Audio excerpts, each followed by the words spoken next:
First you run around like dogs. You lay down with dogs and fleas in my face. Hey, how you doing? You still hear me?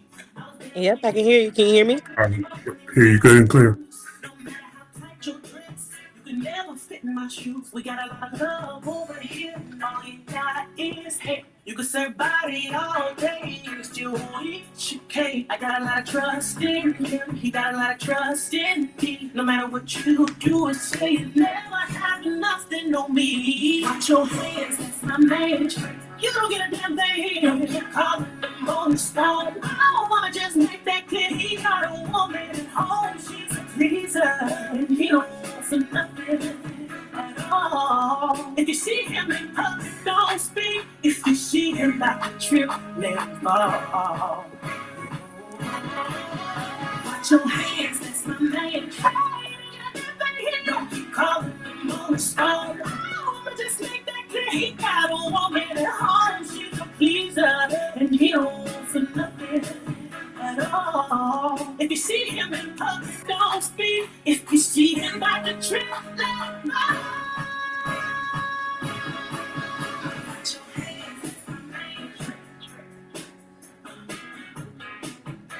Ooh, watch your hands, that's my man.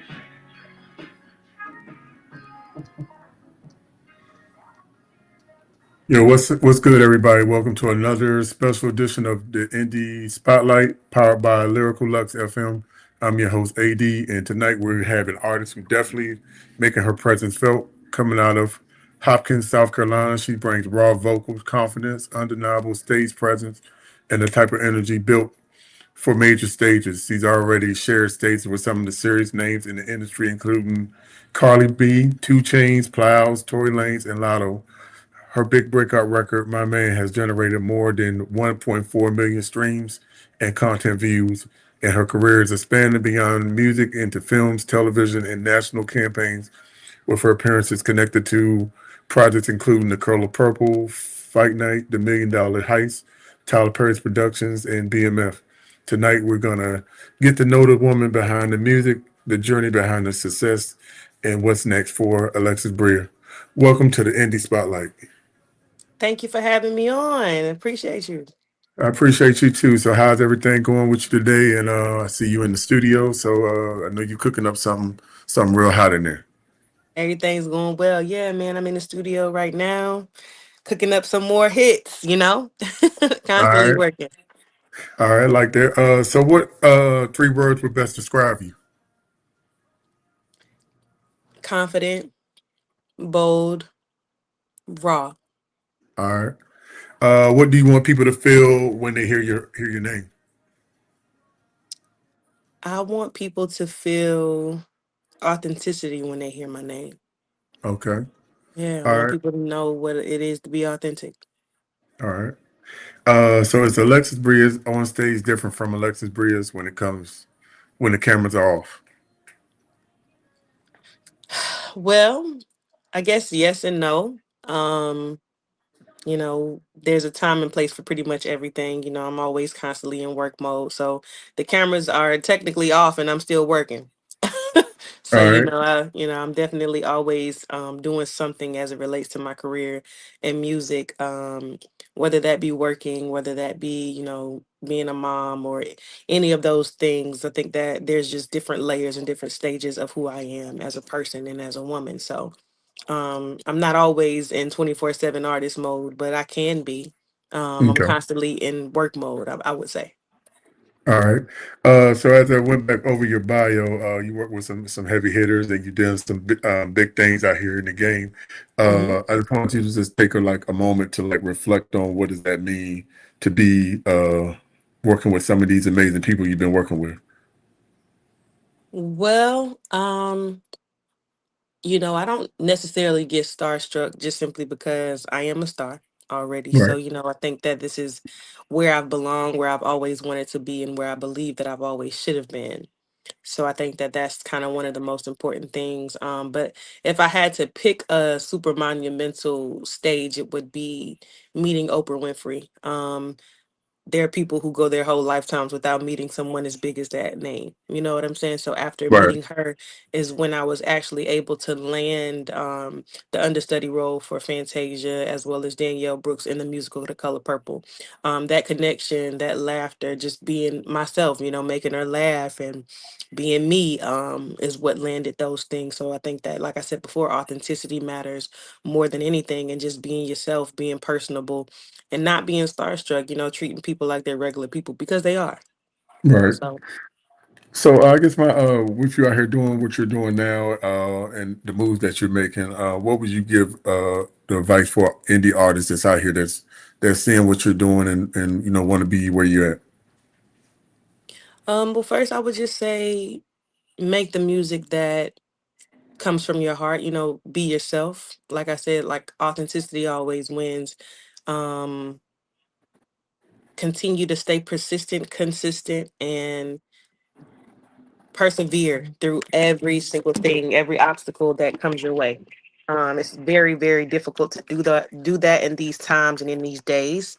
And just everything that's happening at the moment is it's so easy to get distracted. So I think that being yourself and being consistent in what you do and never giving up and always pushing forward, no matter what the obstacles are that come in your way. We always have life obstacles. There's always different things that are happening in your life that affects the way that we move forward with different things. I think that is very important to stay consistent on yourself.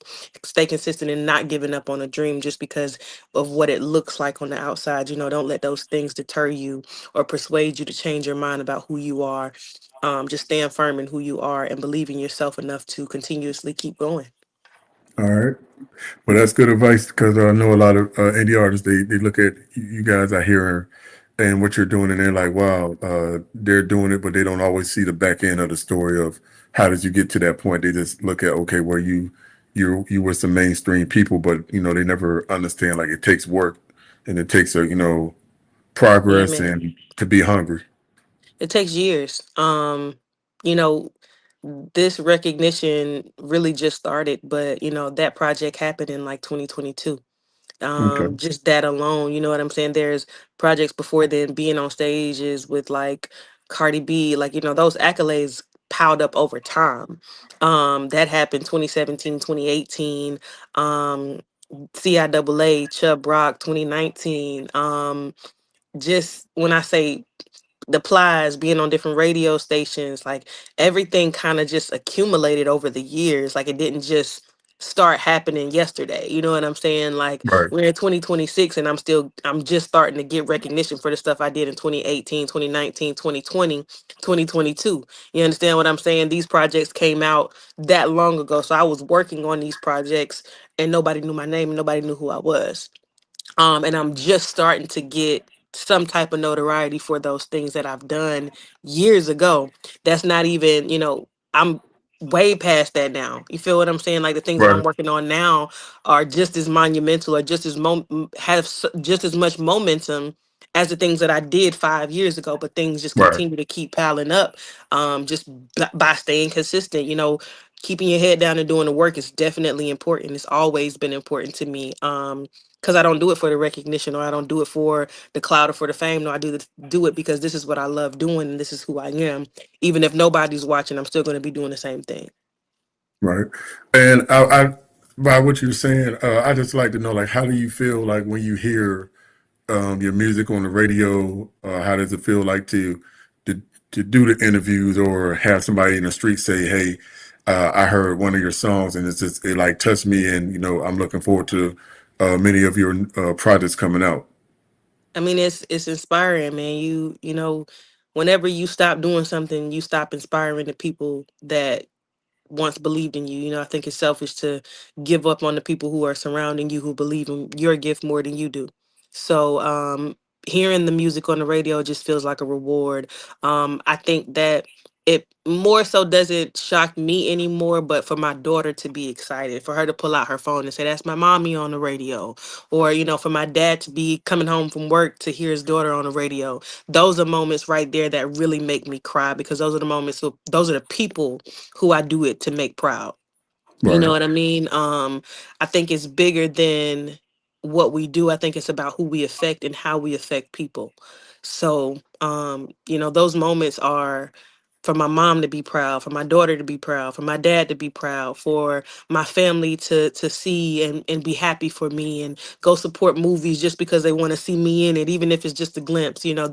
There are things that they get to say. My cousin was a part of that. My mom was a part of that. Like, making the people around me proud has been way more rewarding than any type of accomplishments that I've heard or saw or have been able to accumulate. I'm happy for those things and I'm proud of them, but I do them for them, you know. Right. Yeah. So, so what legacy do you want to leave behind when you're done with your music career? um the legacy I want to leave behind is more of an iconic legacy. It's more of a, someone who sang, someone who raps, someone who writes, someone who acts, someone who does all of these things and does these things well. You know what I mean?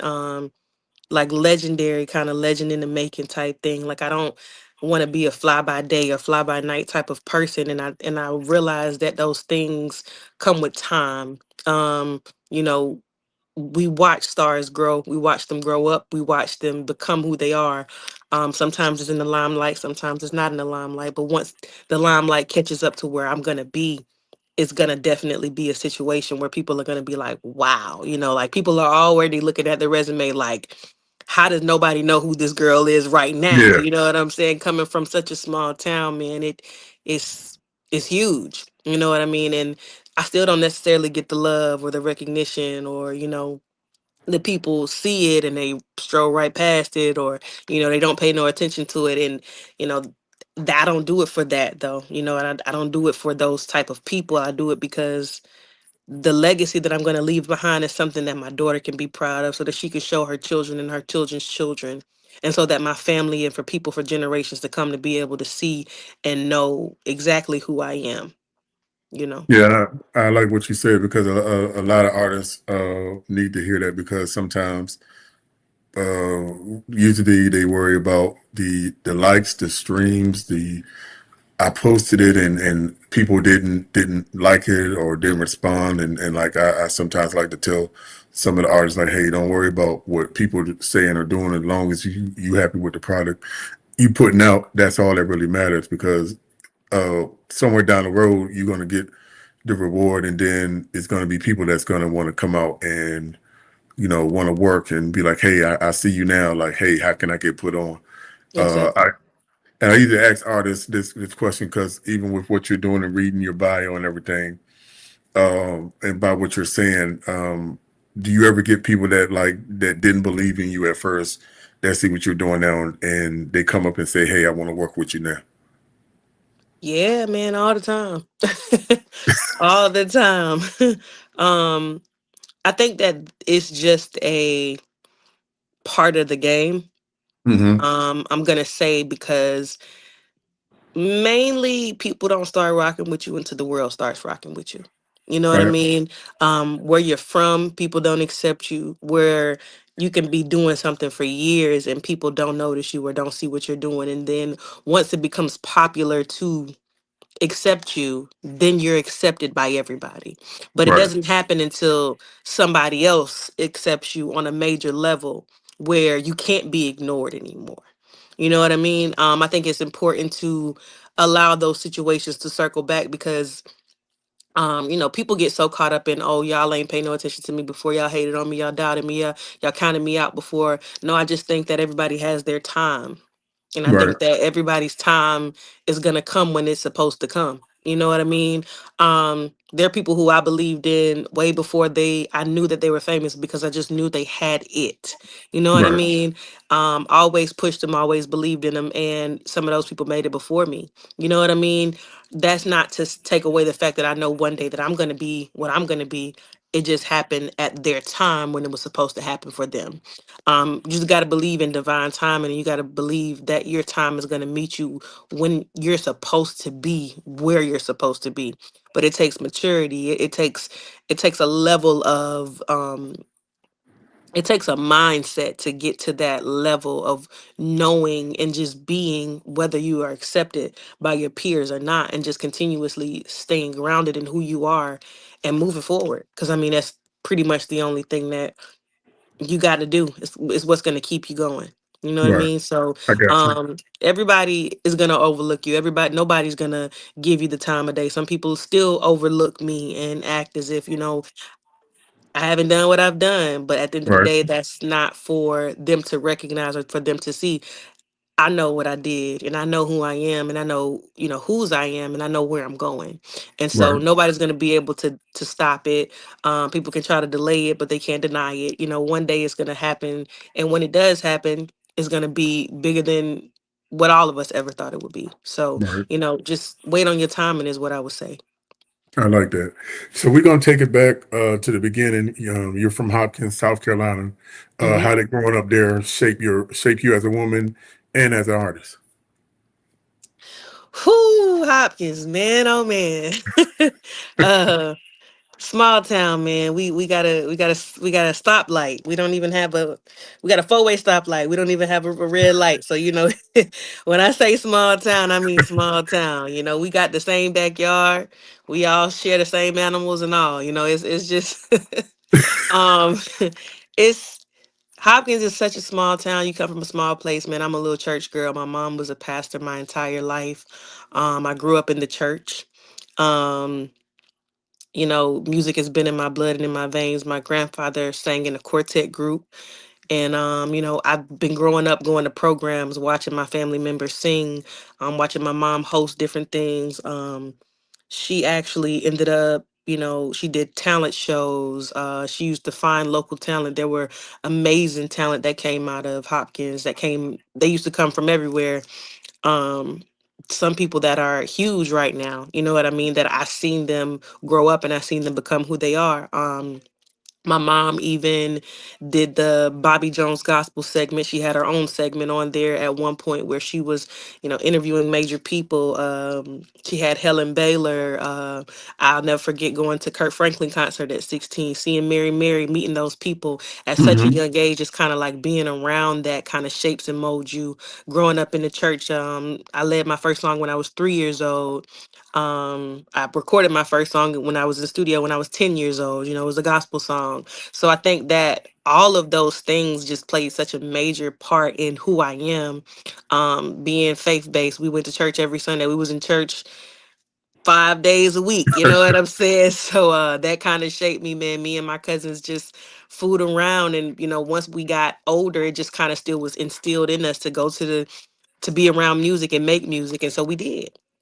All right. We did. We made music. We went to the studio. We had our family built us our own little lab and studio where we could go create our own stuff. And most of my cousins, they play every instrument that there is out there. You know what I mean? So it's just it's kind of like a family hustle. It's kind of like a family thing that always happened. Um, all my family get together and we all sing. Everybody sings.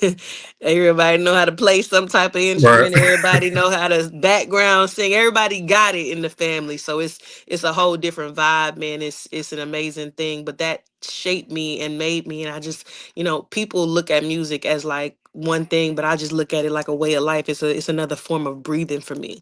It's been Yeah. such a thing for me because I honestly didn't think I was gonna be a singer. I really wanted to go to the WNBA. I played basketball for a really long time. My dad was a Okay. coach. He was a coach. He coached footballs. I would get out there and hit harder than the guys. I was a tomboy, man. I literally I played basketball my whole life, man. I just didn't know what it was gonna. I just thought music was a part of everybody's being, Hmm. because I was so integrated into it. So those things shaped me. Riding horses, growing up on the farm, going outside to the chicken coop to get the eggs in the morning from my grandma. I'm thinking that this is normal life. But this is country. Right. This is country to somebody. So everything, man. I rode every off road vehicle. I done shot every gun. I done just living in the country, wildlife. You know what I'm saying? Had a good time though. Had a good time, but it shaped me and it made me and it molded me to stay humble. It made me be the woman that I am today. And it continues to shape me every single day, you know what I'm saying? So, just being who I am, being a small town girl with some really big dreams, being able to accomplish those things always, I'm always going to be the same me. And, Right. so yeah. So with you being in South Carolina, it doesn't get the same entertainment spotlight like as places like the A, New York, Los Angeles. Has coming from Hopkins made you feel like you had something to prove? I think we all initially feel like we gotta have something to prove. But actually going to those places, they accepted me more. They accepted my talent more. Atlanta was actually one of the first places that recognized my talent. Um, LA, New York, those are the places that played me on the radio first. Those are the DJs who supported me first. And those are the people who actually gave me my first tour. You know what I mean? It was difficult to try to be who I was here. Right. It always has been difficult. They just don't accept it here. You know what I mean? Everybody is get a 9 to 5, get a regular job, do what you're supposed to do, take care of this, take care of that. And it's, some people just are accustomed to a lifestyle, and they don't allow their dreams to be back. This guy I dated, he's he wants to stay stuck in that 9 to 5, and I don't think there's anything wrong with that. I just think that Right. everybody has their own path and their own way to live. And I think it's important that everybody is. That's why I'm so big on individuality. That's why I'm so big on authenticity, because it doesn't matter who you think I should be or who you think I should follow behind or what you think I should do. It's important to me that I know exactly who I am. I like to be free. I like to create. I like to, you know, be myself, be authentic. And because this is like a way of life for me, I don't need your permission to breathe. Just like I don't need your Right. permission to make music. I appreciate with who identifies it and who listens to it, and who, who's able to check it out and feel good. But I also do it because this is who I am, and I would not know what else to do if I wasn't doing this. You know Right. what I mean? So yeah. All right. So one thing that that immediately stands out about you is the combination of your vocals and your presence. How would you describe your sound? Um Out of the box. I would describe my sound as out of the box. Don't put me in a genre. Don't put me in a box. Don't put a label on me. When I turned 18, I was in my rebellious stage. I started rapping. You know what I mean? I did that Right. for some years, but it opened doors for people like Cardi B, Lil Wayne, Tory Lanez, 2 Chainz. Never thought I would have been on stages with people like that. Right.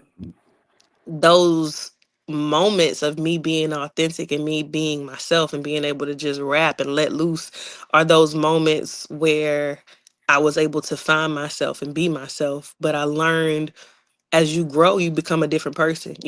Once I fell in love, then I wanted to sing. I could always sing. I just was more interested in rapping at the time. So now that kind of shifted my music as well, and it made me start being more towards R&B, more towards love songs. I was with my daughter's father for 8 years before we even had her. I was in love with him. You know what I Hmm. mean? I wanted to write about being in love. I wanted to write about how he made me feel, or the things that he made me feel. Being in love, it brings a different side out of you. It brings a softer side out of you. You know what I'm saying? A growner side out of you. Yeah. But then getting your heart broken also brings out another side of you as well. It brings the pain. It brings a deeper level of, your heart and your soul, bearing it through your music. I just was unashamed to share every moment of my music with me. As I grew as an artist, I also grew as a person, and you get to hear those stages of me growing as a woman, as a person, as a mother, growing into a mother. You get to hear every stage, me trying to figure out, hey, I got to work a 9 to 5. I got to take care of this baby. You know what I mean? Hey, I'm in love with this guy. Hey, man, this guy broke my heart. Hey, there are certain things that you want to sing about and be open and vulnerable about at the time. And Right. so those things changed me. Growing up and, being at cookouts and being able to be in a different era now, it's a whole different era where I'm singing soul music, southern soul music. It reminds me of the blues. It reminds me of what my grandma was listening to. It reminds me of me being able to go to a cookout and be around my family. You know what I mean? Like, I think that those are moments that I enjoy now more than anything else. Mhm. So that's what I'm going to sing about now. You know what I mean? Right. It's just an integrated time. Like, it's literally like a time capsule. You just got to grow with me and you got to see everything that I experienced and who I am. So yeah, I don't think, just don't put it in a box. Don't label it as, oh, she's a rapper, oh, she's this, she's that. No, I'm all of those things, and I can still be every last one of those things whenever I feel Right. like it. You know what I mean? I didn't stop being those things. I just gave different versions of me as I grew.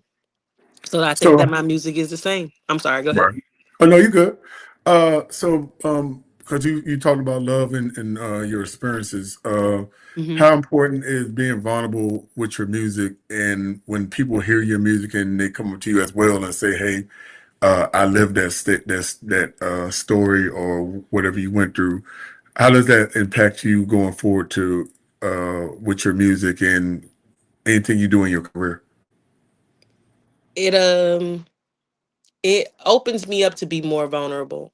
I was very scared to put my heart out there. There's still songs that I didn't release that I just went into the booth and just use it as therapy. You know what I mean? Um, however, however, the album that actually did the best was an EP that I released a couple, maybe last year. Actually, it was called "Diary of a Loved Black Woman." Those are my diary entries. Those were entries that I didn't want to tell nobody. That's a time where I fell in love and I made the mistakes in the relationship where I was so traumatized and so hurt from my past relationships that I didn't know how to love a man the proper way. I had to go to therapy. I had to heal. And so those are things that I would never tell anybody about. And that actually was the album that a lot of women and men identified with. I got more interviews. I got more people listening to it. I got more people, the vulnerability is really what connected with everybody. I think it's very important to be vulnerable, but it took me to this stage and to this age to become vulnerable, to be honest with myself and to be honest with my fans and my peers. That's good because I hear a lot of music out here, and even from I'm an '80s baby, so listening to the stories and stuff that they went through back then, to just Yeah. be at a point where they wasn't ashamed to talk about it. We getting to the point in the newer music where some of these artists are out here now. They're actually talking about real life issues because I think a lot of people need to hear not just the music, but sometimes they need to hear, "Hey, I'm going through some stuff," you know, Yeah, it it's not can come about out money, as money, well. money. Yeah, like it's Yeah, not always about flexing and flashing. It's about life and issues, and we all go through things, and being vulnerable and connecting to people in a real sense and not just an illusion of what you're trying to live or only the great moments. No, show those moments where you're weak, show those moments where you're down, show those moments where you were in pain, and people are actually going to connect to that way more because there's way more of that in the world than it is anything else. right. So yeah. So we're gonna talk about my man in your breakout moment. So we have to talk about your single, "My Man." The record has been moving. You've been doing interviews. You have more than 1 million streams and Mhm. content views. So take Mhm. us back to when you created it and what inspired "My Man."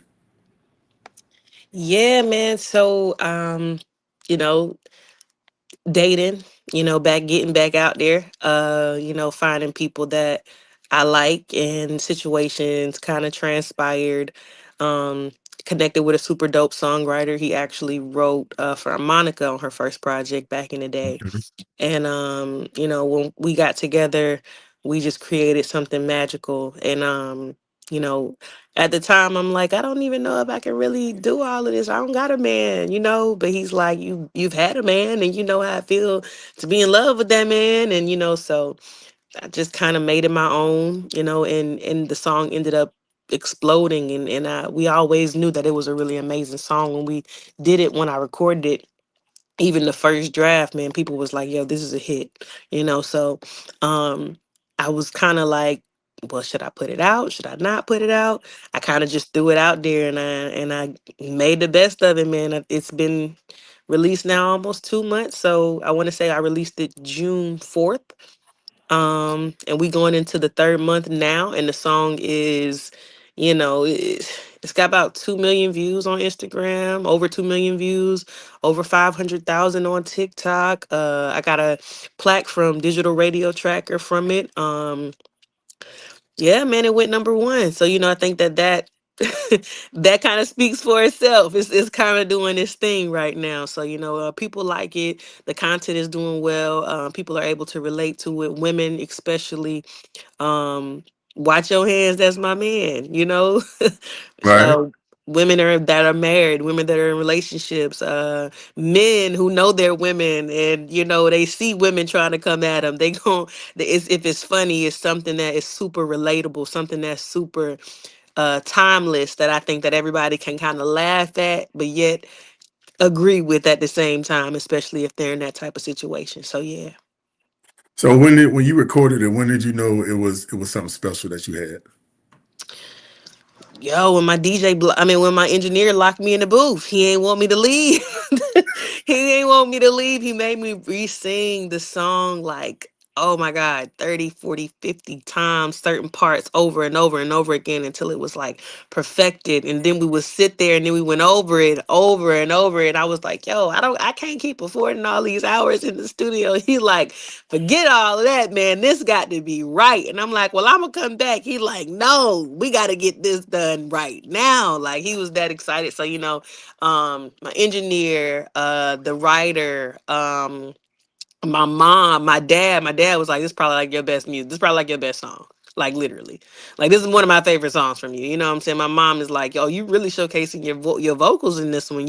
Yeah. You really doing that right now, So she was able, it, everybody kind of had a whoa or wow reaction to it, from everybody that heard it, everybody who listened to it, everybody who was involved in it. They were like, yeah, this is one of them ones. So, it kind of took legs on its own and started walking. So for somebody who hasn't heard it before, like how would Mhm. you describe the song in one word? In one word, how would I describe the song? Let's see. I think I would say that it is real, real life. I would say that it's real life, man. I would say that relatable. I think Hmm. that one of those words is going to be, those phrases or whatever. I think that'd be good. Relatable, real life. I think that most women are definitely, be able to relate to it. I think anybody would be able to relate to it, but I also think that it's real life for a lot of women and a lot of people. So Feel you. So I want to let the audience know, if you're tuned in right now, make sure you check out Alexus Bria's My Man. Support the record and run those numbers up, and keep supporting independent artists out here the same way you want to be supported as well. So, absolutely.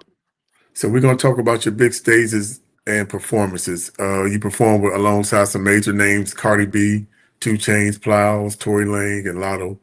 That's an Mhm. impressive list. What do these opportunities teach you? Um, well, that first stage I met, it was Cardi B, Lil Wayne, Tory Lanez, Two Chains, and it was a fall ball tour. I learned on that show to not be starstruck. That was one of my first biggest shows around one of the biggest artists in the industry at that time. You know what I mean? I think Cardi had her breakout record. Lil Wayne has always been Lil Wayne, Yeah. Um, Two Chains, he was in a wheelchair, but he had such an amazing show, man. It was, I don't know if you remember back when he was in the wheelchair, but he had the Hmm. dancers going crazy. It was just inspiring to see someone still push through and be on tour and still making their money while they leg broke. I thought Right. that that was one of the I thought that was so amazing, you know what I'm saying? So Tory Lanez, he had so many hit songs that was on the radio at that time. I was a little starstruck at that moment, and it opened up my eyes to be like, you know, to get feedback from people like Cardi and her team, and Tory Lanez, who wanted to work with me at the time. It just kind of like opened up my eyes to show me like you can't be starstruck if you a Right. star, and these people are looking at you like a star. You know what I mean? So that was what my first show taught me. I think that the Plies show taught me to always be prepared when your music goes out. When something happens with the sound system, I always have a rap on reserve. I always have some type of acapella. Be ready for anything at any moment for the, you know what I mean? Right. That one and the Lotto show, the lights wasn't working for my show set or whatever. Had wardrobe malfunction. You know what I mean? Like, I think that mainly everybody can't necessarily go with you. Not everybody is meant to go into those rooms, and even if you want to take everybody with you, sometimes it's not meant for everyone to go. I think that those shows showed me, so many different things at the time that I needed to learn them. Very, very valuable lessons whenever they came about. Just seizing the opportunities that were given to me and everything like that. So yeah, man, it definitely showed me a lot of different things. So, I guess, do you remember the first time on stage when you stepped on to a major stage and looked out to the crowd? I know the adrenaline and everything is pumping, but like, what was you feeling at that moment? Yeah, so that was the Cardi show, the big show. My first time at the Colonial Life Arena, biggest arena in my city, man. I was one of the only independent artists that was actually on there, and I actually won that competition from um a bunch of local independent artists in the city, and I think it was like 20 or 30 of us, and I ended up winning that competition. So I won the chance to open up for those cats. And it was such a dope experience, man. When I walked out there, people knew my words, people knew my song because my song had been circulating on the radio. I had a commercial playing, people knew some of my words. So I think that moment is something that all artists dream about. It Yeah. gave me such a rush, and it made me know like I'm doing exactly what I'm supposed to be doing, you know what I mean? And this Right. feeling is undeniable for me, and that this is something that I want to do for as long as I possibly can do it. True. So there are artists that can make, great records, but struggle to translate them live. Your stage Mm. presence becoming part of your reputation. Hmm. Where does that confidence come from? Church, God. um Man, I like I said, I've been performing so long. I just like to get up there and have fun. Like, I really like to get up there and entertain. I like to read the room, see what people want to hear. You know what I mean? A lot of my crowds are a little bit older, you know, around my parents' age, and my mom and my dad are my best friends. So, it's Right. to get up there and be performing in front of people like that. It definitely goes over well when I'm able to sing the type of music that they're familiar with, kind of add my flavor in there, and for them to sing that, and then to be able for it to go over well. It puts on for a good show, and a lot of people really enjoy themselves. And sometimes people still talk about it even after I'm gone. And I think that is one of the most important things, that that feeling that people get from seeing you perform, from you having fun, you involving the people into the show. It makes for a great show, and it also gives me the energy that I need and the confidence that I need to keep going too. All right. So you've been doing a lot. You've been filling a lot of big shoes out here, and your career isn't just limited to music. You've also built a presence in film, television, with work connected to The Color Purple, Fight Night, The Million Mhm. Dollar Heist, Tyler Perry Productions, and BMF. How did those opportunities begin opening up for you? Well, I've been acting since I've been in, school, since I've been 11 years old. So, middle school, high school, always been involved in theater and acting. More recently, being in the industry, you connect to different people and other people that actually go to school for, theater and acting. And those just came from opportunities from, friends that want to see me continue to not limit myself to my music, but continue to expand, knowing that I'm talented in all aspects and not wanting me to stop at just one thing. But whenever the world closed down and I wasn't able to perform in 2020 and the pandemic hit, it was like, okay, so what else can I do to make money and entertain? Because this is where I make my money, this is my life. And so now I'm not able to perform and get in front of people no more. Um, I still have these other talents that I'm just sleeping on and I'm not even using. And my friends, the friends that I had around me at the time were very supportive and they were doing those things actively. And so being able to, without an agent or a manager or anything like that, push me in those directions to be able to make money and to be on those sets. So, shout out to the people that was around me during that time that allowed me to pursue that dream and that goal and put me in the right rooms and in the right areas and taught me a lot of things that I actually know that I still use to this day.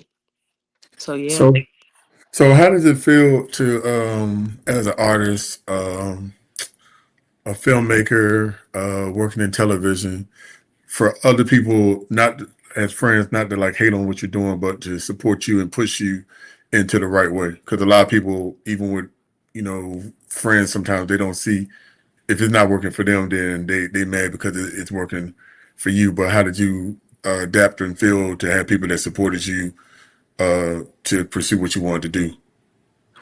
You just kind of got to ignore the negativity, man. There's a lot of things and a lot of obstacles, and you got to realize that people are in your life for a reason and a season, and you just kind of got to continue to keep going. You can't allow somebody else's jealousy or their envy or how they're feeling about something to stop you or for it to deter you. And sometimes people want it to be beef or be hatred, but everything is all done with love. I just feel like it just, our season came to an end for our friendship, and you did not want to accept that. And so sometimes you just got to keep going. Um, your your jealousy is not my reality. You know what I'm saying? Your feelings are not, I have nothing but love in my heart for people, man. People can wish me well. And I just said this like maybe 2 days ago. People wish me bad, people talk about me, people slander my name, people discuss me in negative ways, people have nothing good to say about me, and I still have nothing but good things to say about them. I don't believe in tearing somebody else down to build myself up. So, I just believe that people come into your life for a reason. Some people come in for a season, and once your season and your time is up, I just move on, and it's all love for me, regardless of what was done in that time frame. It's still all love. If it wasn't for certain people, I wouldn't be in certain positions that I am in. So still grateful for everybody and everything that has been given to me in this stage. And I'm always forever humbled by those people and the things that they've done. However, they just can't go to that next level with me. I And like it. that's all it's about. So, have you ever been to a point with everything that you've been doing that you question, like, do you want to continue pursuing, um, like being a musician, artist, making film? Man, every day. Every day. Uh it's kind of a love-hate relationship, man. You gotta love what you do. You gotta do what you love, man. Um, it's so many ups and downs in this industry and in this game. Sometimes it's like running a business. If you're familiar with running a business, then you can have 5 bad years and then you can have one amazing year. Right. You can have 5 bad months and have one amazing month. You know what I mean? Sometimes sometimes you give more than you get back from it, but those highs are so high and so rewarding at times that it's the reason why you keep going. It's the reason why you keep doing what you're doing. It's like, yeah, you're not where you want to be, but you're definitely not where you used to be. And if you True. stop now, how are you going to know what that ending is going to look like for you if you give up right at this moment? If Right. these are the highs that you've hit in that moment, you got to know that God gives you glimpses of what your future is going to look like. And if you quit on those glimpses, then you'll never get to the end of the lifestyle that you're supposed to live. You'll stop writing the glimpses and then you'll settle for a life where you won't be happy.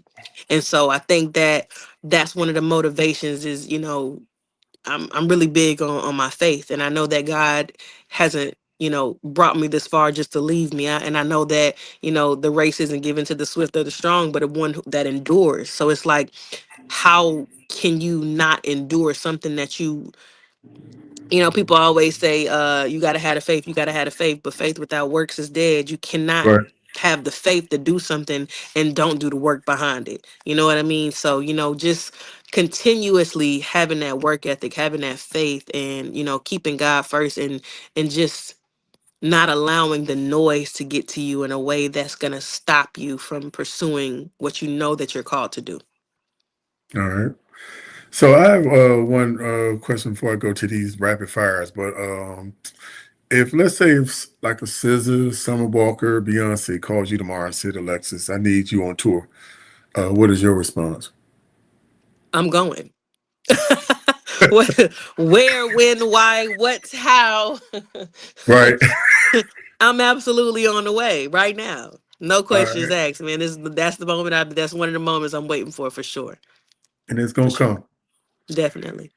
So we're gonna I'm gonna hit you with some rapid fires, and then we're gonna get to the point of telling everybody where they can find you at and all that. So we're gonna start off with studio or stage, Hmm. Stage, R&B or hip hop, hip hop, love songs or breakup anthems, breakup anthems, heel or sneakers. heels, All right, texting or heels, FaceTime. FaceTime, All right, dinner date or vacation date. vacation date, All right, introvert or extrovert. extrovert, Your dream collaboration. brands, All right, favorite artist growing up. Lauren Hill, Okay, favorite song you recorded. my man, All right, one artist you would love to open up for. Beyonce. All right, Beyonce, if she out there, hey, hit her up. One artist you would love to headline a tour with. Like anybody who sound like me. All right, Yeah. one word your friends would use to describe you. Loving. All right, and one fun fact about you. I I pray every day, all day. All right. So we coming to the close. So before we close, let's talk about the future. With everything happening right now, what is next for you? Movies. Getting casted in a major movie. Let's see. More music for sure. Definitely working with some super dope big time producers right now. So I think that new music and this movie I'm focused on, probably the biggest two things that I'm working on at the moment. Okay. So this your point, to do your shout outs, to let your supporters and fans know where they can find your music and how they can find you on social media. Got you.